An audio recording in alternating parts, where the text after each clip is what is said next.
രാജ്യാന്തര ചലച്ചിത്രോത്സവത്തിൽ നിന്ന് സിനിമകളെ ഒഴിവാക്കാൻ കേന്ദ്ര സർക്കാരിന്റെ നിർദ്ദേശം 19 സിനിമകളാണ് നിലവിൽ ഒഴിവാക്കിയിരിക്കുന്നത്. സിനിമകൾ ഒഴിവാക്കാനുള്ള കാരണം എന്താണെന്ന് ഇതുവരെ അറിയിച്ചിട്ടില്ലെന്ന് ചലച്ചിത്ര അക്കാദമി വ്യക്തമാക്കി. കേന്ദ്രത്തിൻ്റേത് ഭയപ്പെടുത്തുന്ന ഇടപെടലെന്ന CPIM general secretary MA Baby. 30ാമത് അന്താരാഷ്ട്ര ചലച്ചിത്രമേളയിൽ നിന്ന് 19 സിനിമകളാണ് ഒഴിവാക്കാൻ കേന്ദ്രം നിർദ്ദേശം നൽകിയിരിക്കുന്നത്. മേളയുടെ ഉദ്ഘാടന ചിത്രമായ പലസ്തീൻ 36, റഷ്യൻ വിപ്ലവം പശ്ചാത്തലമായ ബാറ്റിൽഷിപ്പ് പൊട്ടൻകിൻ, സ്പാനിഷ് സിനിമയായ ബീഫ് ഉൾപ്പെടെ 19 സിനിമകൾക്ക് ഇതുവരെ കേന്ദ്രാനുമതി ലഭിച്ചില്ല. കേന്ദ്ര നിലപാടിനെതിരെ IFFK വേദിയിൽ പ്രതിഷേധം ശക്തമായി. കേന്ദ്രത്തിന്റേത് ഭയപ്പെടുത്തുന്ന നടപടിയെന്ന CPIM general secretary MA baby. ഒരു സംസ്ഥാന ഗവൺമെന്റിന് ഒരു ഫിലിം ഫെസ്റ്റിവൽ നടത്താൻ പോലും മോഡിയും അമിത്ഷായും കൂടെ ചേർന്ന് അനുവദിക്കുകയില്ല. ക്ഷമിക്കണം, ഒരാളുടെ പേര് വിട്ടുപോയി, മോഹൻ ഭഗത്, RSSന്റെ ചീഫ്.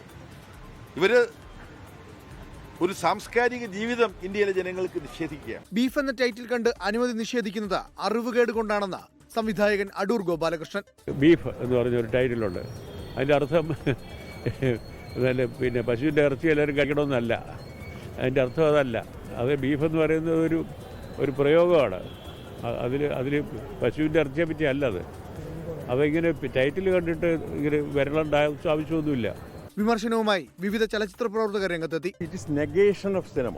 സിനിമയെ മൊത്തമായിട്ട് നിരാകരിക്കുന്നതാണ്. കാരണം സിനിമ തുടങ്ങുന്നത് തുടങ്ങിയതാണ്, ക്രിയേറ്റീവായ സിനിമ. അപ്പോൾ അത് നിരോധിക്കപ്പെടുകയാണെങ്കിൽ നാളെ പബ്ലിക് ഡൊമൈനിൽ നിന്ന് മഹാത്മാഗാന്ധിയെ നിരോധിക്കും.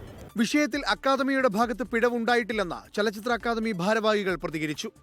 വളരെ നന്നായിട്ട് കമ്മ്യൂണിക്കേഷൻ നടക്കുന്നുണ്ട്. അതുകൊണ്ടാണ് ഇപ്പോൾ അവസാനം തുടങ്ങിയ ചിത്രങ്ങൾ 187 നിന്ന് 19 എത്തി നിൽക്കുന്നത്. ഞങ്ങൾക്ക് ഇപ്പോഴും പ്രതീക്ഷയുണ്ട്. പക്ഷേ ഇന്നിപ്പോൾ 7 സിനിമ ക്യാൻസൽ ചെയ്യേണ്ടി വന്നു. 9 സിനിമ. അതൊരു വളരെ വിഷമമുള്ള കാര്യമാണ്. കാണികളോടൊപ്പം തന്നെ ഞങ്ങൾക്കും വിഷമമുള്ളൊരു കാര്യമാണ്. പലസ്തീൻ ജനതയുടെ പ്രതിരോധം ഇതിവൃത്തമായ പലസ്തീൻ 36 ഉദ്ഘാടന ദിവസം നിശാഗന്ധിയിൽ പ്രദർശിപ്പിച്ചിരുന്നു. റിലീസായി 100 വർഷം പൂർത്തിയാകുന്നത് പ്രമാണിച്ചാണ് ബാറ്റിൽഷിപ്പ് പൊട്ടക്കിൻ IFFKയിലെത്തിയത്. അനുമതി നിഷേധിക്കുവാനുള്ള കാരണം കേന്ദ്രം അറിയിച്ചില്ലെന്നാണ് വിവരം. 24 തിരുവനന്തപുരം. ലോകത്തെവിടെയായാലും ഏത് സമയത്തും 24 വാർത്തകളും ഓഗ്മെന്റഡ് റിയാലിറ്റി പാക്കേജുകളും എക്സ്പ്ലെയിനറുകളും വിശദമായി കാണാൻ ഞങ്ങളുടെ YouTube ചാനൽ നിങ്ങൾക്ക് സബ്സ്ക്രൈബ് ചെയ്യാം.